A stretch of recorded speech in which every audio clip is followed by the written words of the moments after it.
Pues muchas gracias. También me dedico a hacer fotografía, como habéis visto esta mañana, que he paseado por ahí. Bueno, esto es una sesión que trata de presentar una panorámica. Y como toda panorámica, no puede entrar o no podré entrar en detalles muy minuciosos, que quizás a alguno le gustaría conocer, de cada uno de los temas que van a ir surgiendo, de cada uno de los movimientos que van a ir apareciendo por la luz. Sí. Que se vea mejor. Ahí está. Esto es mejor. Porque no se duerma. Esta es mala hora y además con diapositivas y con la luz baja es perfecto para poder descansar. ¿Se oye o no se oye? Parece que se oye mal. Subo más. Entonces, para el que está interesado en conocer un poco más a fondo algunos de los temas que aquí se van a presentar de una manera somera, pueden entrar en la página web que está, quizás no se vea porque está el sillón, ¿no? Pero es el CRIF, Ciencia, Razón y Fe. Cualquiera quizá alguno de vosotros, de ustedes la conozca. Pero si en Google se consulta Ciencia, Razón, Fe, la primera página que sale, si no han cambiado las cosas en la última semana, era esta.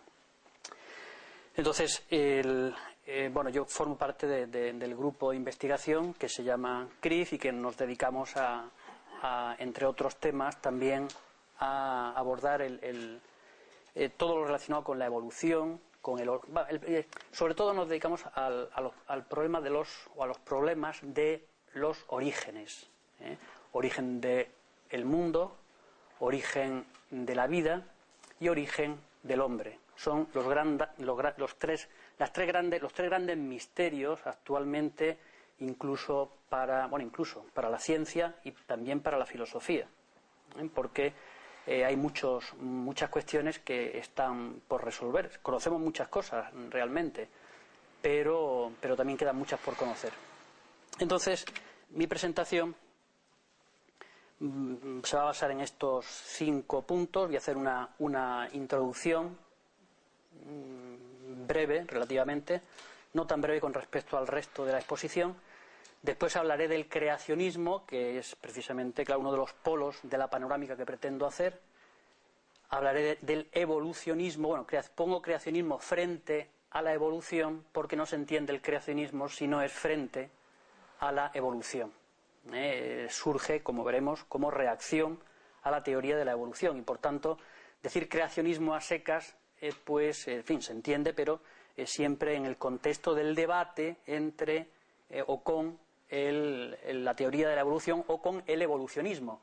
Yo distingo, aquí está presente el profesor Turbón, que después y mañana también intervendrá. Espero que después no me tenga que decir nada, o está.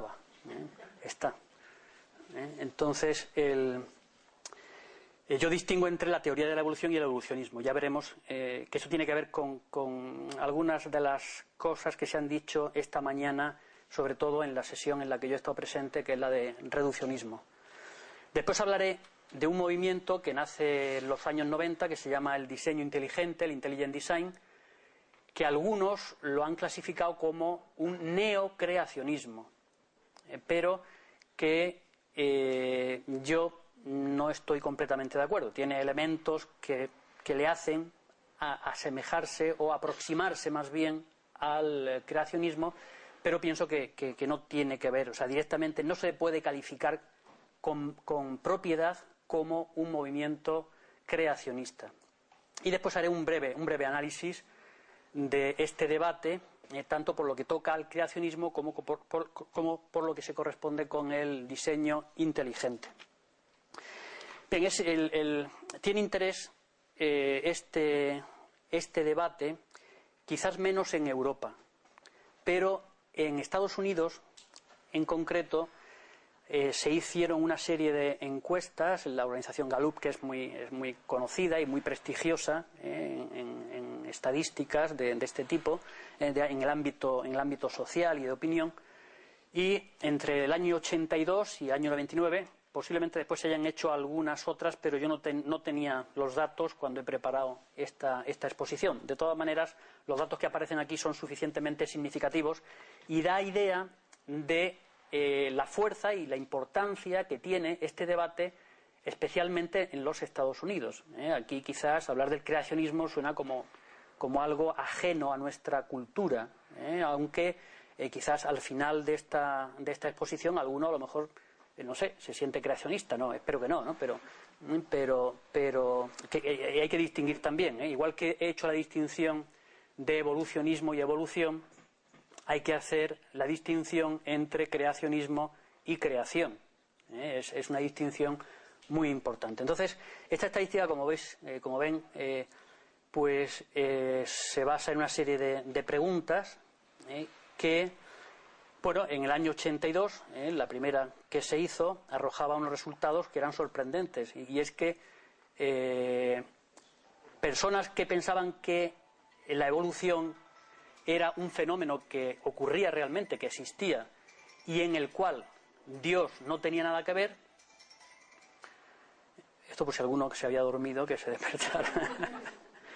Estábamos de acuerdo, pues era un 9%.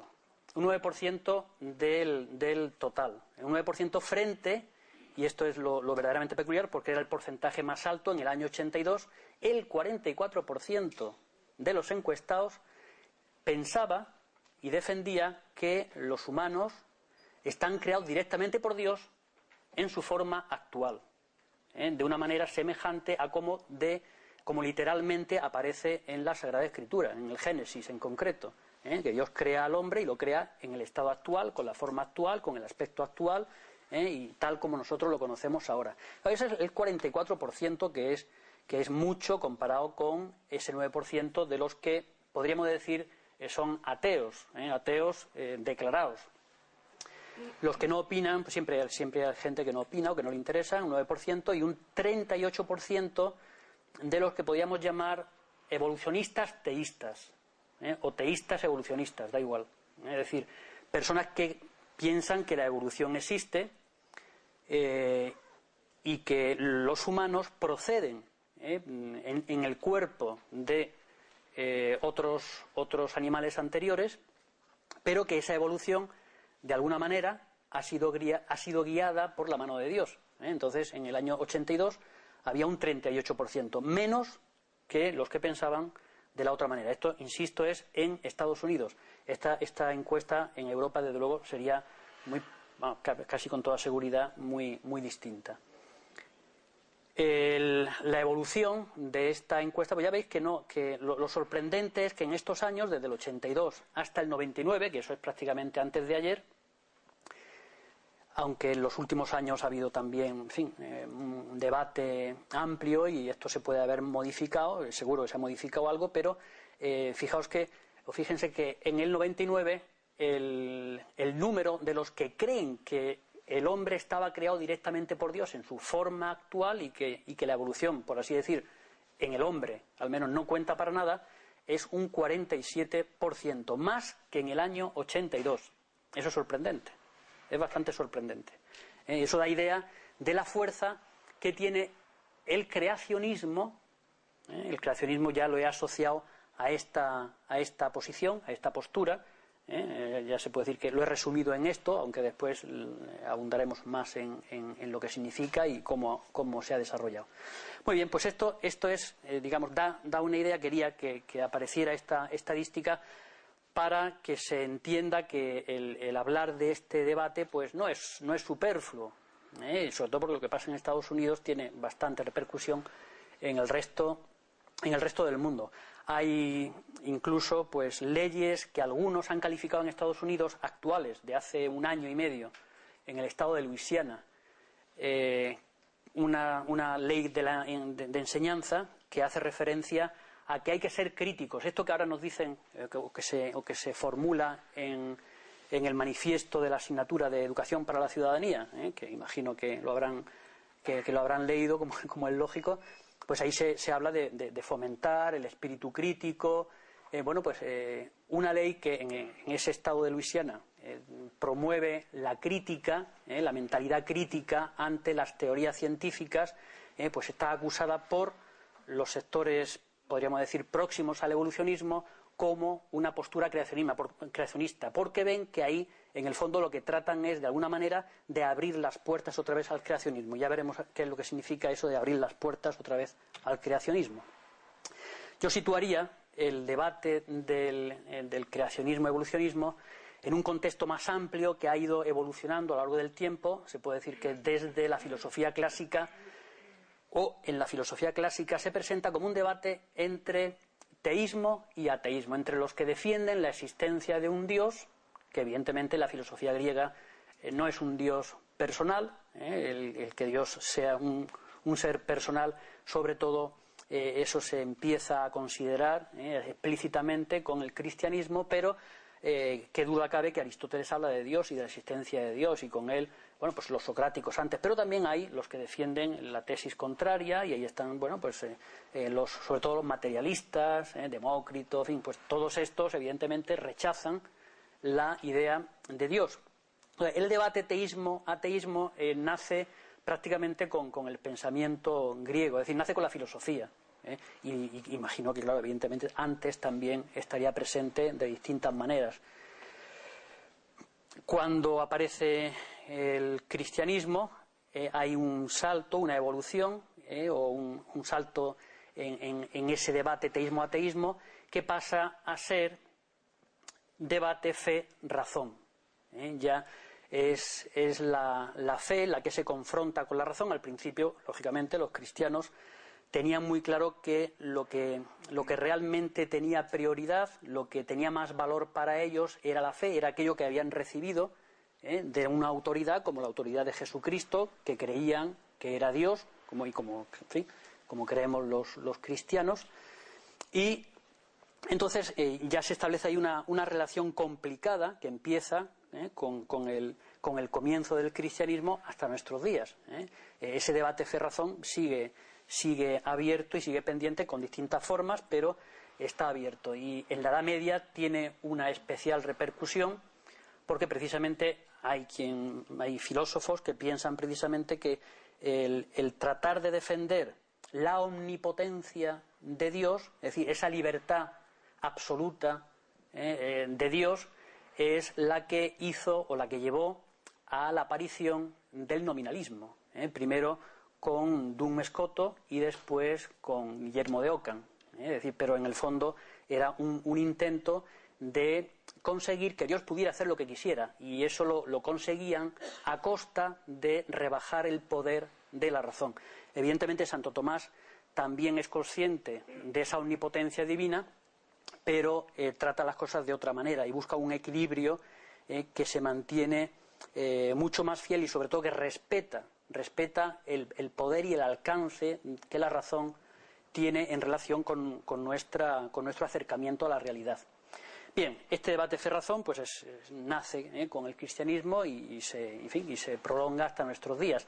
Hay otro momento importante en el que el debate fe-razón cambia y se puede comenzar a llamar debate ciencia-fe, porque la razón se transforma, digamos, hay una aparición, hay una novedad en los métodos racionales, y esa novedad precisamente es la ciencia. Siglo XVI, siglo XVII, ha salido también esta mañana, pues empecé con Galileo, Copérnico ya es un prolegómeno.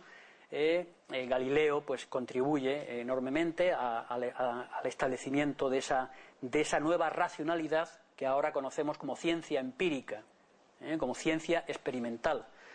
Y junto con la aparición de la ciencia vuelve a resurgir otra vez de una manera digamos más fuerte el viejo debate teísmo-ateísmo o fe-razón. Es decir, pero ahora ya se le puede llamar el debate ciencia-fe, que también sigue claramente abierto y vigente en nuestros días. Bien,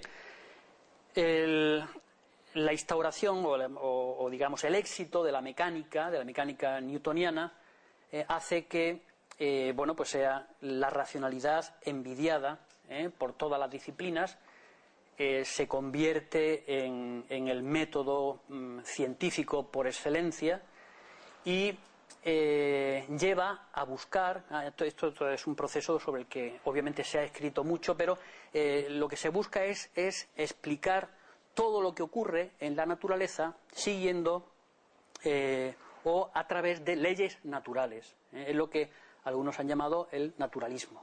Naturalismo metodológico, al menos metodológico. Es decir, yo explico lo que ocurre en el mundo, lo que ocurre en la realidad física, lo explico mediante leyes. No tengo que recurrir a una divinidad, no tengo que recurrir a hechos sobrenaturales. Es decir, esa mentalidad que es en el fondo es lo que se llamó después la filosofía mecánica o el mecanicismo, en el que todo se trata de ver a través de la mecánica, de esa mecánica que ha instaurado como un método propiamente científico Newton. Bueno, Newton es, por así decir, el colofón. Después se perfecciona más aún y se hacen formulaciones de la mecánica más elegantes, la de Lagrange, Hamilton, pero Newton, por así decir, es el artífice principal de esa nueva racionalidad científica.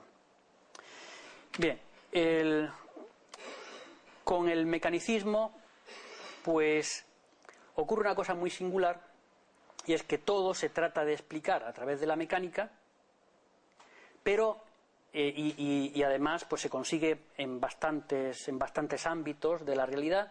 Se piensa, y yo creo que esta mañana se ha mencionado, al finales del siglo XIX se pensaba que a la física le quedaba ya muy poco tiempo para estar concluida, para dar una explicación global de toda la realidad física. Esto se sabe que saben que entró en crisis esta idea pues justo a finales del siglo XIX, principios del XX, y que tuvo que ser sustituida la mecánica, más que sustituida, completada o ampliada por la mecánica cuántica y la mecánica relativista.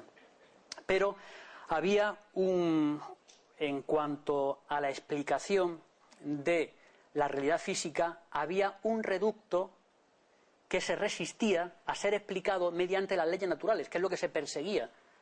A partir del siglo XVII la idea era explicar todo a través de leyes naturales. Pero había algo que quedaba siempre fuera, es decir, que era como un bastión inexpugnable en el que no podía entrar la ciencia. La ciencia entonces era la ciencia mecánica, era la mecánica. Y ese bastión inexpugnable era precisamente el mundo de la vida, la biología. Porque la mecánica no conseguía hacerse, no conseguía dar explicaciones satisfactorias del movimiento que se podía experimentar, que se podía ver en los seres vivos. Entonces, esta situación de inexpugnabilidad es la que parece caer, la que cae, o al menos la que muchos pensaron que había caído cuando Darwin publica el libro del origen de las especies.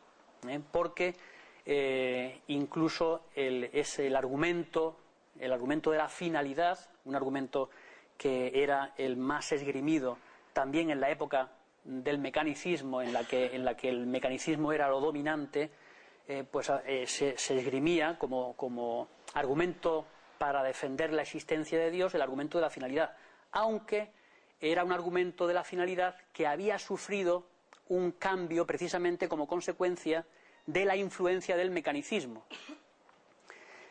El argumento de la finalidad de Aristóteles y especialmente de Santo Tomás, durante la época mecánica sufre una readaptación y se puede decir que es Paley el ejemplo más genuino del nuevo argumento de la finalidad, en la que él utiliza como ejemplo para ilustrar lo que él quiere decir un reloj. Ese reloj que uno va por la calle, uno se encuentra el reloj, coge el reloj, se da cuenta pues la complejidad que tiene y dice, bueno, pues esto no está aquí pues por casualidad ni por leyes naturales, sino que esto hay alguien, hay un relojero que está detrás de esto. Esto ha traído después mucha cola porque hay un Dawkins, que ya imagino que habrá sido mencionado, pues tiene un famoso libro que se llama El relojero ciego, en precisamente referencia al argumento de la finalidad el argumento del diseño, se conoce más normalmente así, de William Paley. Bien, pues entonces con Darwin parece que ese argumento de la finalidad, que ya se ha, por así decir, se ha mecanistizado, si existiera esta palabra, se ha hecho más mecánico, y ya veremos que eso tiene que ver precisamente con porque en la mecánica hay un abandono de la metafísica. Entonces resulta que este reducto de la vida parece que cae, y entonces pues esto da lugar a una serie de problemas de problemas que dan la historia que ahora después también irá saliendo. Bueno, reacción ante el darwinismo, reacción ante esta nueva teoría, este nuevo modo de pensar la naturaleza, a lo menos de la naturaleza de los seres vivos. Al principio se saben que el origen de las especies es de 1859.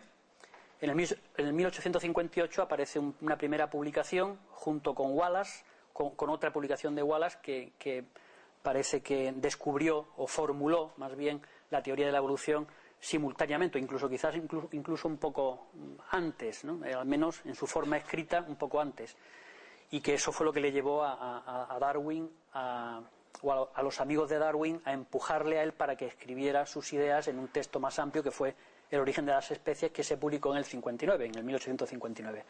Bien, pues está claro que la reacción frente a esa teoría propuesta por Darwin inicialmente es de una aceptación rapidísima, sorprende. Se sabe que se agotó el libro inmediatamente, que hubo que reeditarlo, y fue aceptado. Algunos pensarían incluso que de una manera acrítica inicialmente. ¿Por qué? ¿Por qué hubo esta aceptación tan rápida? Pues bueno, por una parte porque evidentemente el libro de Darwin presentaba evidencias y presentaba argumentaciones suficientemente de peso como para aceptar y para ver que aquello era aceptable, o sea, que era creíble, que tenía una base científica muy notable. Pero también hay muchos que piensan o que dicen que precisamente esa rápida aceptación tuvo también que ver con el hecho de que parecía que precisamente Darwin lo que parecía conseguir era eliminar también el ámbito de la vida, o mejor dicho, incluir el ámbito de la vida dentro del ámbito, dentro de las ciencias, dentro de la racionalidad científica. Es decir, poder explicar los seres vivos también en base a leyes naturales, que es lo que ya había conseguido la mecánica en el resto de los movimientos del mundo físico. El movimiento de los seres vivos es lo que quedaba todavía por explicar de una manera naturalista. Había que recurrir a intervenciones de Dios. Entonces parecía que Darwin conseguía eso, y inmediatamente hubo bastante gente que, claro, que se ve que se sumó, porque bueno, la ciencia por fin también ha llegado a eliminar ha llegado a eliminar ese reducto que estaba reservado todavía a lo sobrenatural, a lo que no es explicable científicamente, a lo que no es explicable mediante leyes naturales. Entonces hubo una rápida aceptación el transformismo en el ámbito científico. El transformismo, he puesto aquí el transformismo, pero yo tenía que haber puesto el darwinismo. El transformismo, en el fondo, ya llevaba años en circulación. Desde el principio del siglo XIX, con Lamarck, ya estaba, es decir, había entrado en circulación, y se aceptaba, y estaba en una aceptación progresiva. Bien, pero después de un decenio, el darwinismo como tal, digamos que se produce como un eclipse. Se ha llamado el eclipse del darwinismo. El eclipse del darwinismo no es el eclipse del transformismo. El transformismo seguía estando tan aceptado como cuando apareció el origen de las especies, incluso antes. Ese transformismo siguió asentándose en las mentes, en las cabezas de la época, cada vez con más fuerza. Pero el darwinismo fue el que empezó a ponerse en tela de juicio. ¿A qué me refiero con el darwinismo? En Darwin, lo más original de Darwin es el mecanismo de variación aleatoria o pequeñas variaciones que no tienen una direccionalidad, que no tienen un motivo, que no tienen una causa, en principio aparente, y después la selección natural. Sobre esto, pues, el profesor Turbón hablará, en fin, con mucho más detalle y se va a tratar este tema con bastante detenimiento. Pero eso es digamos, lo esencial del darwinismo, precisamente, lo original de Darwin era lo de las variaciones, el mecanismo variación al azar más selección natural, como corrector de esa azarosidad, ¿no?, por así decir. Bien, pues esto es lo que, sobre todo, el papel de la selección natural es lo que empezó a ponerse en duda muy pronto. Quizá en los años 70, a partir de los años 70, hubo gente que empezó a poner en duda que la selección natural fuera capaz, como pretendía inicialmente Darwin, de dar cuenta de la pluralidad, de la variedad tan extraordinaria que nos encontramos en el mundo de los seres vivos, y al mismo tiempo pues el grado de complejidad, el grado de sofisticación y de complejidad que tiene cualquier ser vivo que analicemos. Es verdaderamente imponente, ¿no? Y todavía nos seguimos sorprendiendo, como veremos, ¿no? Bien, pues hay un eclipse del darwinismo. Concretamente, pues eso, un rechazo. Aquí no entro incluso desde el punto de vista de la física, porque además la cuestión genética Darwin no la tenía, es decir, cómo se transmitía lo que tenía un individuo a la generación siguiente, eso no lo tenía muy claro Darwin, y el modo en que entendía Darwin y sus coetáneos esa transmisión, menos Mendel, que estaba estudiando por otra parte estas leyes de transmisión genética, pues hacía que las cosas tuvieran que ocurrir en un plazo enorme de tiempo, y por la física que se tenía entonces, la Tierra no era mucho más joven de lo que ahora sabemos que es, de 4.000 millones de años, ¿no? Entonces había serias dudas de que la selección natural, y bueno, pues y hay mucha gente, de hecho, empezó incluso el mismo Darwin empezó en sucesivas ediciones del Origen de las Especies, admitía que no era el único mecanismo de la selección natural, sino que había otros mecanismos, incluso de tipo lamarckiano, es decir, o ortogénicos, es decir, que estaban dirigidos de alguna manera, porque efectivamente parecía que los datos no permitían aceptar que la selección natural fuera el único mecanismo, y que para dar lugar a esa complejidad tan extraordinaria. Bien, en cuanto a la reacción frente al darwinismo, pues lo que está claro es que parecía que había un contraste, había un choque entre lo que decía la teoría de la evolución, tal como aparecía en El Origen de las Especies y en el libro posterior del Origen del Hombre, que también escrito por Darwin, y en el que se decantaba claramente por que el hombre provenía, que en el fondo no había una diferencia del hombre respecto al resto de los animales, nada más que era una cuestión de grado. No había un salto ontológico, sino que era simplemente pues una cuestión gradual, que era más complejo, podía hacer funciones más complicadas, pero la diferencia que había entre un hombre, por ejemplo, y un mono, pues podría ser la misma que entre un mono y un perro, o como el bicho que se quiera comparar, ¿no? Pero era simplemente una cuestión de grado. Y eso es lo que parece que pensaba Darwin, y eso fue lo que hizo que chocara más y que tuviera por parte de algunos sectores una reacción más violenta, es decir, más fuerte contra el darwinismo. En cuanto a la Sagrada Escritura, pues es claro que tal como se narra en el Génesis la creación del hombre, la creación del universo, parecía que había un contraste, especialmente en lo que se refiere a la creación del hombre y la mujer, ¿no? Pues había un contraste claro con la teoría de la evolución, porque esta decía que provenían de otros seres, ¿no? Pues anteriores.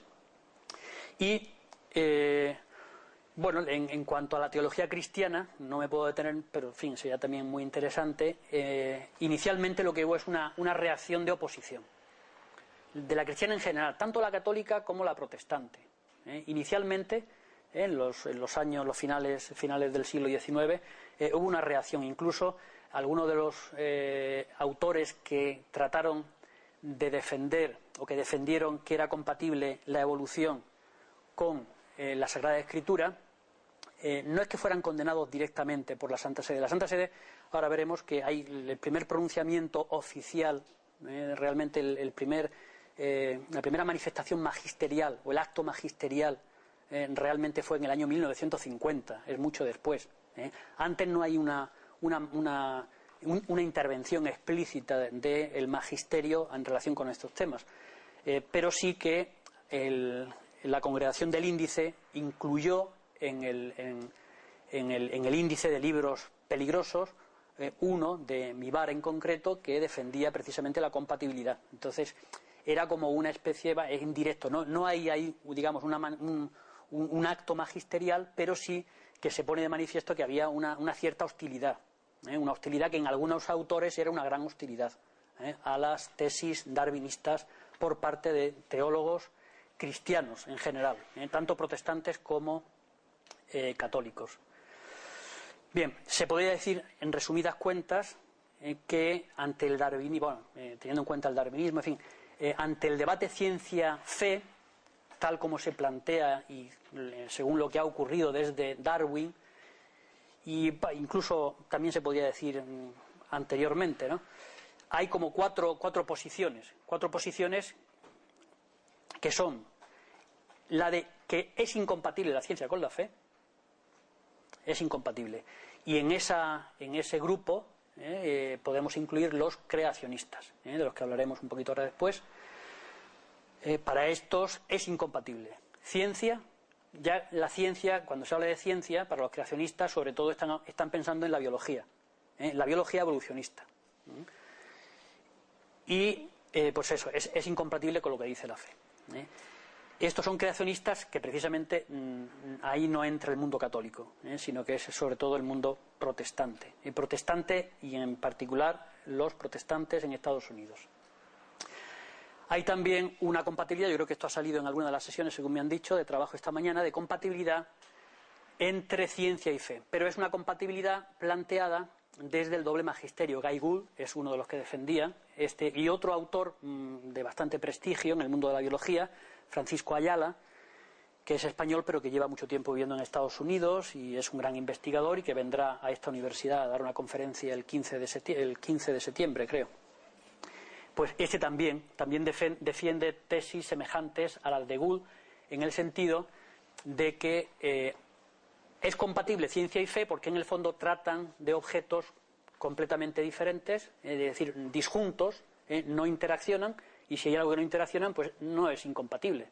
No es incompatible. Este modo de ver parece que resuelve el problema, pero en el fondo plantea otros problemas distintos, quizás más civilinos todavía, que hay que matizar más, ¿no? Entre otras cosas porque, entre otras, a Dios se le saca del ámbito de la ciencia. Entonces, es como decir, yo a partir de la contemplación de la naturaleza y del estudio de la naturaleza, yo no puedo llegar a conocer a Dios. Si son esferas completamente independientes, pues entonces yo puedo hacer ciencia, puedo meterme en cuestiones científicas, la razón me conduce en ese ámbito, pero yo cuando me sitúo en el ámbito de Dios, en el ámbito de la fe, pues es un ámbito completamente distinto y desde uno no me puedo pasar al otro, ni uno me da indicios respecto del otro. Esto incluso pues es contrario a la propia doctrina cristiana, ¿no? Ya San Pablo habla pues que a través de las cosas conocidas, a través de las cosas, de las maravillas de la naturaleza, podemos alcanzar a Dios. Entonces esto parece que efectivamente esta posición resuelve el problema, pero en el fondo no resuelve, resuelve parte del problema, pero no resuelve el fondo de la problemática. Otra posición es que la ciencia demuestra la fe. Hay personas que dicen que la ciencia demuestra la fe. Y dentro de ese grupo es donde podemos incluir los del diseño inteligente. de los que hablaremos después. Estos dicen, bueno, pues la ciencia hoy nos dice que Dios existe, o al menos que existe. A veces no dicen directamente Dios, pero no lo dicen un poco estratégicamente, ¿no? Para que no los tachen de creacionistas, sino que dicen, bueno, hay una inteligencia superior de la que procede todo, y eso la ciencia me lo demuestra. Pero claro, me lo demuestra como se pueden demostrar otras cuestiones dentro del ámbito de la ciencia. Es decir, Dios, podríamos decir, es un asunto científico, es algo científico, cosa que también presenta bastantes problemas, como por ejemplo, si eso fuera así, la filosofía sobraría. Es decir, ese tipo de racionalidad que se llama filosofía, pues sobraría. Bien, otra última, que es podríamos decir, la buena, ¿no? Es la de mutua colaboración y armonía. Por las palabras ya se ve que efectivamente pues ahí hay concordia, armonía. Bien, dentro de esto aquí se incluyen los del teísmo evolucionista, o del evolucionismo del teísmo evolucionista, que piensan que existe un Dios y que Dios pues es providente y que guía. Bueno, lo que habíamos visto en la primera columna de la encuesta que había aparecido antes.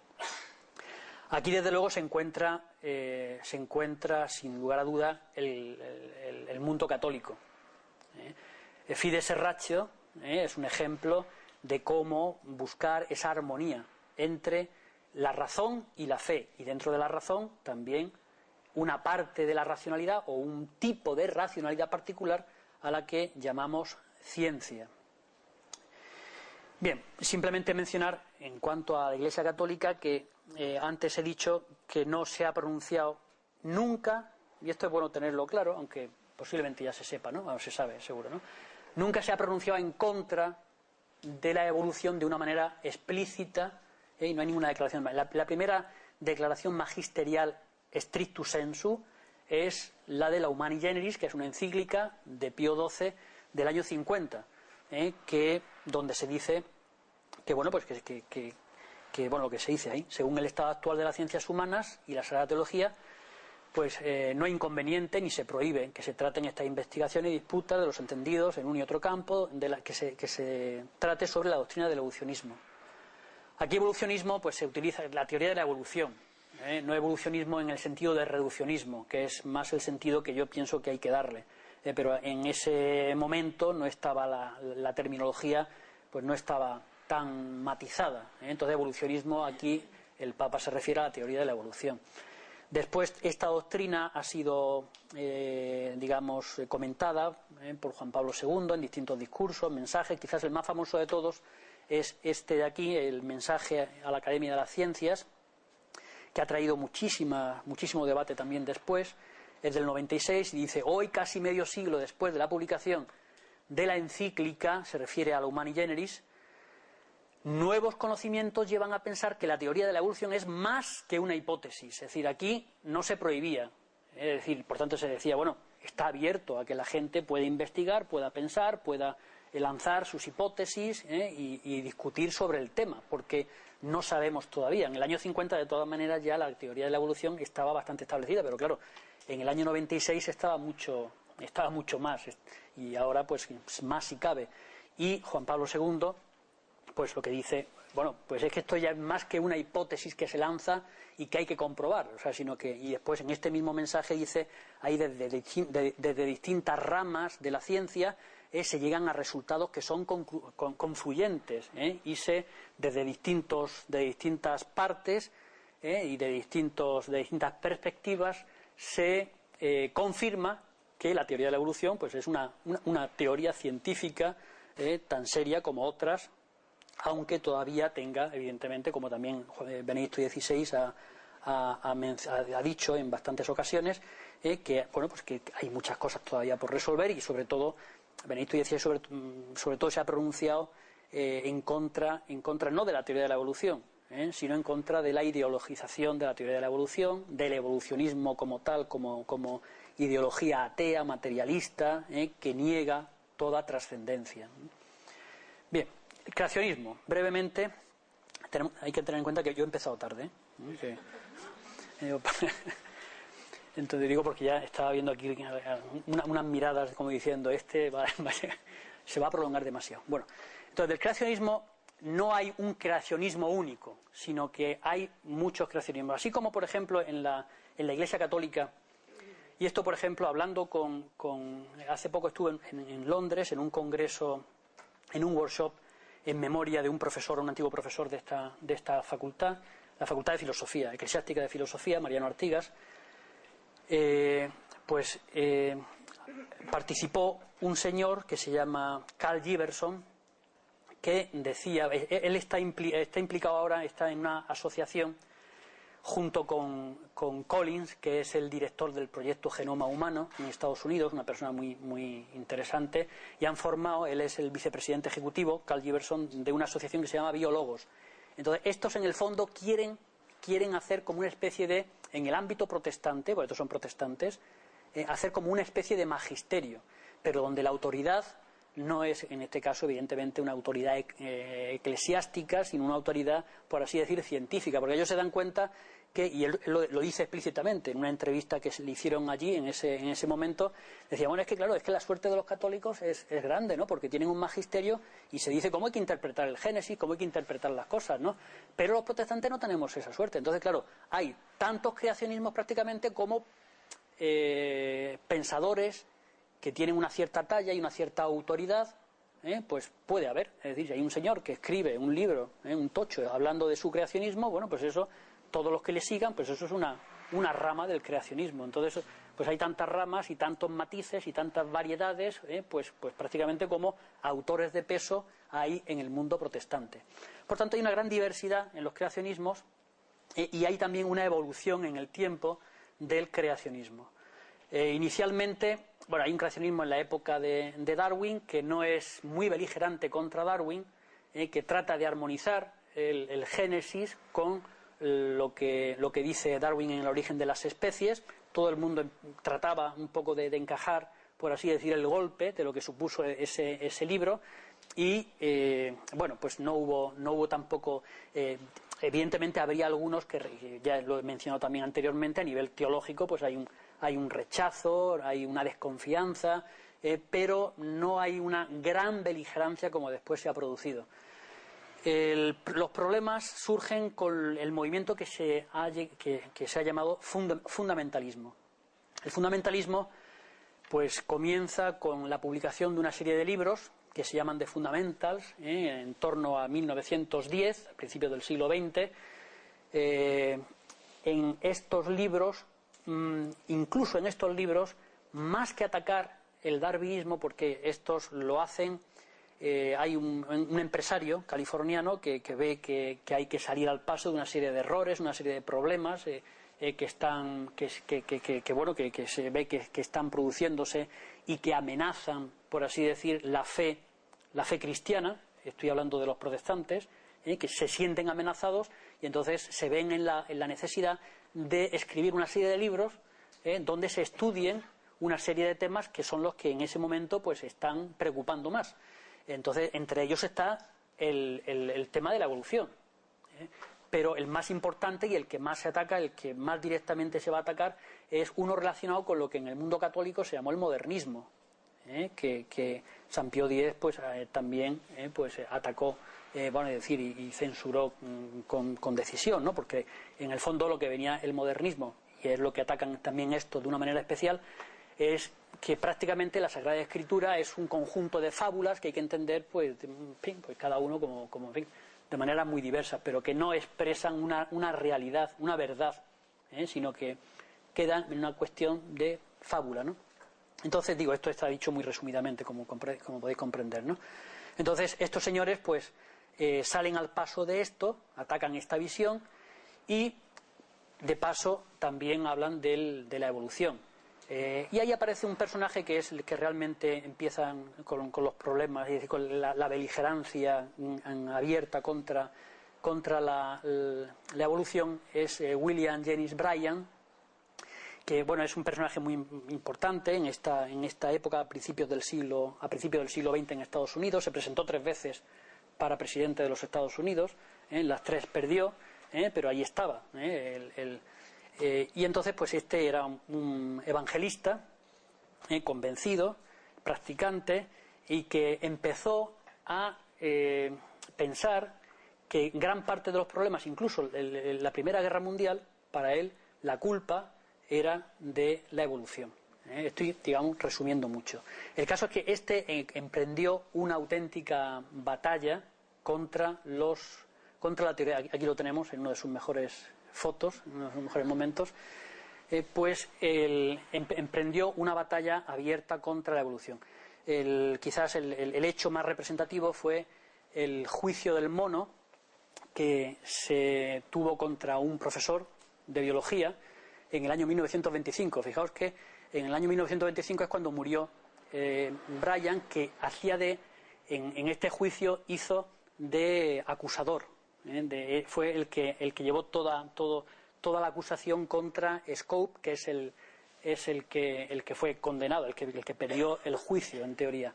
De hecho, Bryan murió 5 días después del juicio. Acabó el juicio y 5 días después, no sé si por el mal rato, por lo que fuera, pero este hombre falleció, ¿no? Falleció con el triunfo, es decir, porque ganaron, porque había una... Claro, la campaña que emprendió este señor llevó a que incluso se dictaran y se discutieran leyes que prohibían la enseñanza de la teoría de la evolución en Estados Unidos. Y cuando se produjo este juicio, había 3 estados, uno de ellos Arkansas, en el que estaba prohibido la enseñanza de la evolución. Y de ahí el juicio y de ahí que fuera condenado a una cantidad ridícula, porque en el juicio realmente quedó mal el creacionismo. En el fondo, legalmente ganaron los creacionistas, pero a nivel de opinión pública los que ganaron realmente fueron los evolucionistas. Después, hubo un momento, se puede decir de calma, pero más que de calma, pues se fueron creando asociaciones, como una de las que duró más, de las más difundidas fue esta, la American Scientific Affiliation, que es del 41, y bueno, antes hubo otras y después, pero aquí se incluían gente fundamentalmente que seguían en la línea de los fundamentalistas. Los fundamentalistas eran los que, por así decir, seguían el movimiento que había empezado Bryan, en contrario a la teoría de la evolución.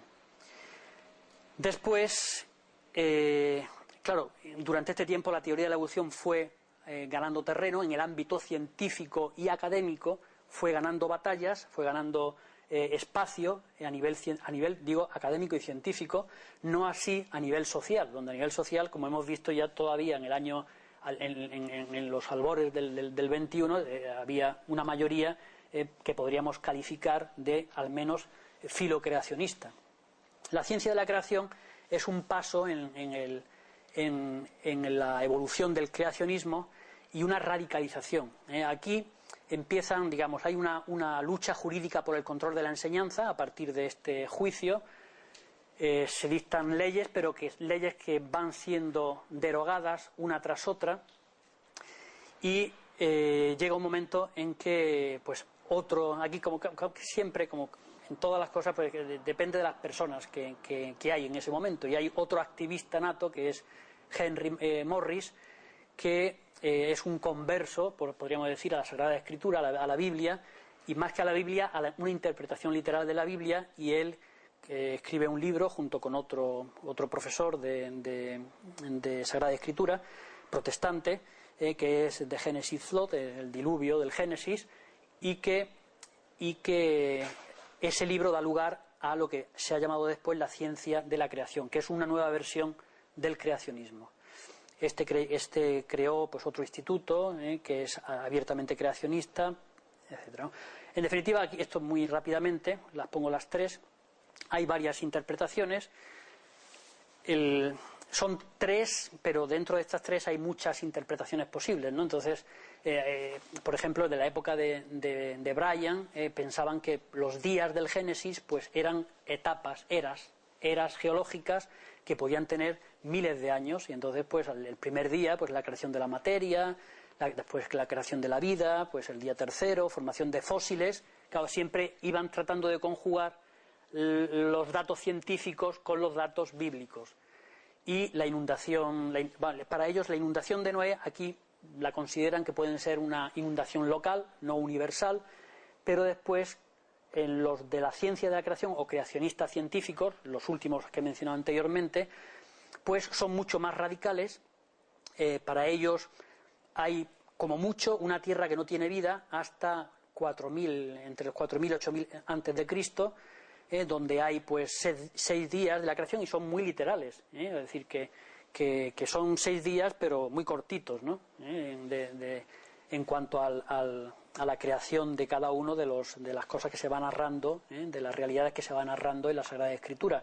Que hay una inundación que es muy importante, porque para ellos la inundación de Noé es es en el momento en el cual se forman los fósiles, se inunda la tierra, entonces todos los seres vivos quedan sepultados, y en ese quedar sepultados hay distintas capas, que son las distintas capas que ahora podemos ver. O sea, para ellos la ciencia piensan que está de su parte precisamente por el registro fósil, y que de hecho y el hecho de que encuentren, por ejemplo, en un mismo estrato fósiles muy distintos, pues bueno, es que efectivamente es que vivieron animales muy distintos, y que algunos científicos dicen que vivieron en épocas muy distintas, pero coexistieron, ¿no? Y coexistieron, y lo dicen los dinosaurios con los humanos. Hay algunos creacionistas que lo dicen, ¿no?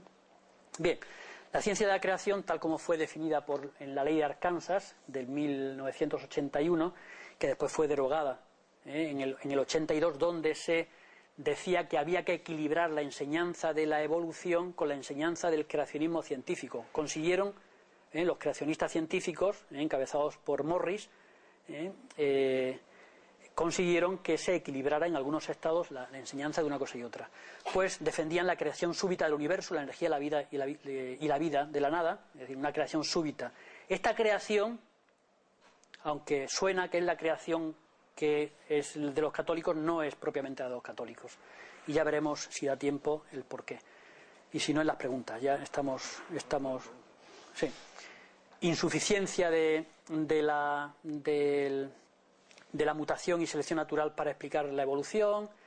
Los cambios se producen en unos límites muy restringidos. Hay antecesores separados para el hombre y para los simios. Y la explicación de la geología terrestre se explica por el catastrofismo, es decir, por un diluvio universal, en definitiva. Y además la Tierra es muy reciente. Bien, hay una nueva batalla, ya que en la que no me detengo, y que está recogida en la página web esta que he mencionado al principio. Hay un artículo en el que se explica esto, en fin, casi igual como lo estoy diciendo yo ahora, quizá me detengo más en algunas cosas y menos en otras, ¿no? Y hay otro sobre el diseño inteligente, bastante más amplio.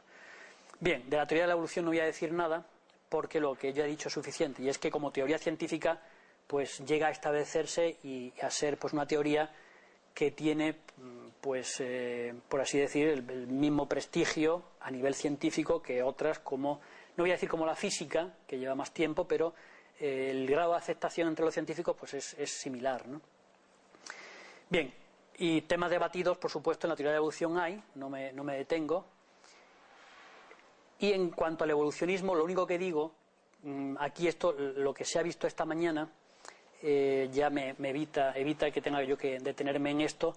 El evolucionismo sería el reduccionismo que se corresponde con la teoría de la evolución, es decir, el defender que lo que explica la teoría de la evolución explica toda la realidad física. Eso sería un reduccionismo de tipo evolucionista,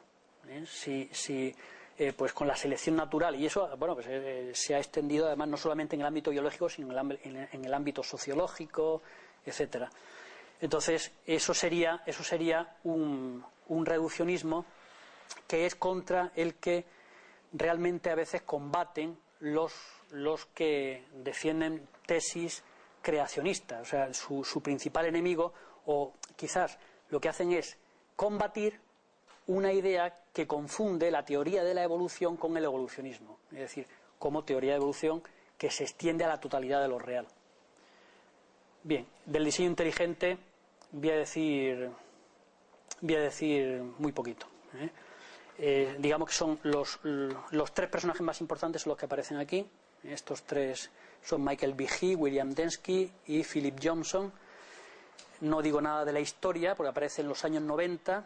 El primer libro importante que se publica es el que realmente difunde mucho la teoría del diseño inteligente en todo el mundo y especialmente en los Estados Unidos, es La caja negra de Darwin, de Michael Behe, en el cual lo que propone es una noción que se llama de complejidad irreductible.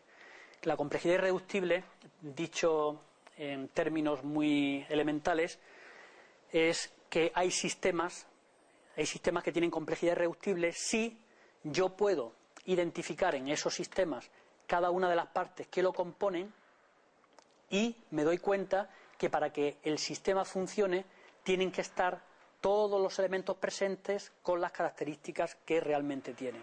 Es decir, esta trampa de ratón, pues si no tiene este pestillo, esto de aquí que es lo que sostiene el queso, el aro este que es el que le da el zarpazo al ratón, el resorte, si eso no está desde el principio así, pues evidentemente la trampa no funciona. El ratón llega, se come el queso y se ríe encima del que ha puesto la trampa, ¿no? Entonces dice, bueno, la teoría de la evolución no me puede explicar, es decir, no sirve para explicarme sistemas de este tipo, porque no hay una ventaja competitiva, es decir, una ventaja que me justifique la selección de un sistema que solamente tenga el tablero este, porque no pilla ratones el tablero. Tampoco un sistema al que le falte el muelle porque no puede atrapar al ratón. Entonces, digamos, si yo encuentro un sistema que identifico sus partes y esas partes tienen que estar todas y no puedo llegar a ellas poniendo una a una, encontrando una ventaja competitiva, entonces eso es un sistema de complejidad irreductible. Entonces uno puede decir, bueno, pero esos sistemas existen esos, porque los seres vivos son muy complejos, pero dice, bueno, es que los seres vivos, como son tan complejos a nivel así macroscópico, pues realmente yo no puedo saber, no sé exactamente cómo han evolucionado y por tanto no puedo determinar si existen o en ellos se da la complejidad irreductible. Pero si encuentro un sistema al cual pueda, o que yo pueda comparar con un sistema de este tipo, que yo encuentre sus partes elementales, y esto es lo importante, cuáles son los elementos fundamentales que lo componen, entonces si yo puedo encontrar un sistema así, entonces puedo decir que es de complejidad irreductible, y si es de complejidad irreductible, ojo, entonces la evolución no se puede aplicar a ese sistema y por tanto hay que explicarlo de otra manera. ¿Cómo lo explican los señores que defienden el diseño inteligente? Mediante diseño, es decir, tiene que haber habido una inteligencia exterior, externa, que haya ensamblado lo mismo que se ha tenido que ensamblar una inteligencia desde fuera, esta trampa de ratón, o un relojero que me haya hecho el reloj como el reloj de William Paley. El argumento es exactamente el mismo que el de William Paley. Bien, estas son las cosas que yo he dicho, con citas textuales, y él dice que sí que existen esos sistemas en el mundo biológico, que la biología actualmente ha descubierto sistemas que podemos decir que tienen complejidad irreductible, porque necesitan todas las partes para funcionar. Esto es un cilio de los que tenemos, por ejemplo, en el tubo digestivo, y los que utilizan algunos protozoos, algunas bacterias, en fin, para moverse, ¿no? Entonces son como motorcitos, cada uno de estos se mueve autónomamente, ¿no? Con las sustancias que le proporcionan la energía que necesitan, pues se mueven automáticamente. Y el flagelo bacteriano pues sería otro. Bien, y entonces pues dice, por extraño que parezca, la bioquímica moderna ha demostrado que la célula es operada por máquinas, literalmente máquinas moleculares, que como sus equivalentes artificiales, las máquinas moleculares van desde lo simple hasta lo sumamente complejo, es decir, máquinas, aquí la palabra es máquinas, en el fondo, y esto tendría que ser, bueno, este es Collins, el que he dicho antes, del director del proyecto Genoma Humano. Estos son críticas, defensa de críticas, en las que no me puedo detener, pero lo que sí digo, para acabar, es que, en el fondo, en los defensores, bueno, en el creacionismo lo que está claro es que hay un problema con los géneros literarios. Ahí yo creo que queda claro que el problema del creacionismo es el de querer hacer una interpretación excesivamente literal de la Sagrada Escritura. Entonces, pues claro, ahí hay fricciones que son prácticamente irresolubles. Aunque se podrían decir, no es tampoco tan ingenuo lo que ellos dicen, ¿no? Hay que distinguir el naturalismo ontológico del metodológico, es decir, es legítimo tratar de explicar la realidad con leyes naturales, pero no es quizá tan legítimo decir que todo es reducible a leyes naturales y que por tanto no existe lo sobrenatural o lo que sale de lo que se puede explicar simplemente con leyes naturales. Y quizás lo último que puedo decir, salvo después las preguntas, si hay tiempo para alguna pregunta, es que yo defiendo que en el fondo, en lo que al diseño inteligente se refiere, hay por así decir, un punto de partida que es común tanto a los evolucionistas, reduccionistas, que esta mañana también me parece que el profesor Murillo hizo mención a esto, que en la biología se dan reduccionismos hoy en día. Uno de los reduccionismos más comunes es un reduccionismo de tipo mecanicista, de tratar de explicar todo mecánicamente. Eso tiene su legitimidad si sabes que no es toda la realidad lo que tratas de explicar. Pero claro, si quieres explicarlo todo en base a la mecánica de los sistemas, pues hay cosas que no consigues explicar. Entonces, los del diseño inteligente, en el fondo, lo que tratan es de combatir una conclusión materialista a la que llegan los evolucionistas materialistas, es decir, no existe nada que sea ajeno a esas leyes mecánicas, a esas leyes que son puramente materiales, entonces no existe nada más. Entonces, esto dice, bueno, pues con la ciencia yo te demuestro, y la complejidad irreductible es una noción que sirve para eso, te demuestro que hay cosas que no se pueden explicar, y por tanto, si no se pueden explicar, entonces tiene que haber algo externo, una inteligencia exterior, que puede ser Dios, pero que lo que hace es negar esa tesis que vosotros mantenéis. Bien, y lo que está también de fondo es, tanto en unos como en otros, una superposición de planos y no entender lo que es la creación. No lo entienden los creacionistas de los que hablábamos antes, y tampoco realmente lo entienden, a mi modo de ver, los que defienden el diseño inteligente. Por supuesto, los evolucionistas no creen en la creación, ni la defienden. Pero bueno, eso sí, si alguno quiere podemos hablar un poquito más de esto después. Yo con esto doy por concluido.